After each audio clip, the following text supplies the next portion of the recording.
Somebody's bleeding, oh my God.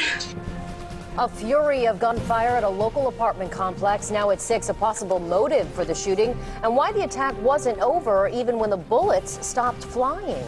Good evening and thanks for joining us. I'm Wendy Ryan. And I'm Brendan McLaughlin. Police have named a suspect in the shootings of 4 people at this Plant City apartment complex. We blurred out part of this graphic cell phone video. It was taken as one of the victims fell to the ground.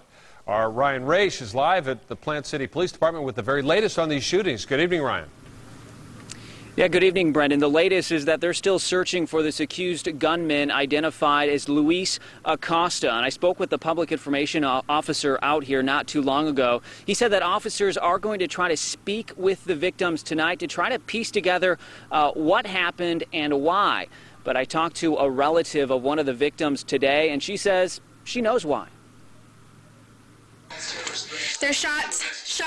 A Sunday evening interrupted by gunfire. Brown cover, somebody's bleeding, oh my God. And a neighbor caught most of the chaos on a cell phone. Police say it shows Luis Acosta shooting at 4 young men at this Plant City apartment complex. Dozens of people watched in horror. At first I thought it was firecrackers, but then of course I heard the shouting. One was laying on his stomach, one was laying on his back, one was shot in the left leg, and they was bleeding pretty bad. Police say at least 2 of the 4 wounded men are in critical condition. They believe Acosta ran away and he's still on the run. But right now we have not established a clear motive.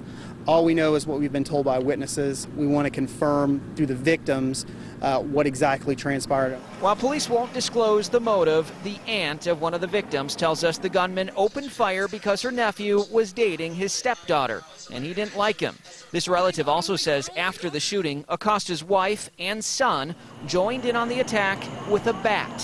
When my nephew was on the floor with the gunshot, there is a witness that saw her hitting him with the bat, and her son, that is 14-year-old, had another bat hitting my nephew on the leg. Police would not confirm this account, but a witness told one of our reporters the same story. They started hitting him with the bat. Just beating him with a baseball bat?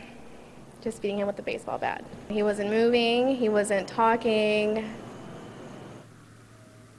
Now, that victim we're referring to is one of the 2 victims that is in critical condition, and his aunt tells us the bullets broke his skull, legs, arms, and one even went through his chest. So he has a long road to recovery. Now, again, police are still searching for the accused gunman identified as Luis Acosta. They are considering him armed and dangerous. Live in Plant City tonight, Ryan Raish, ABC Action News.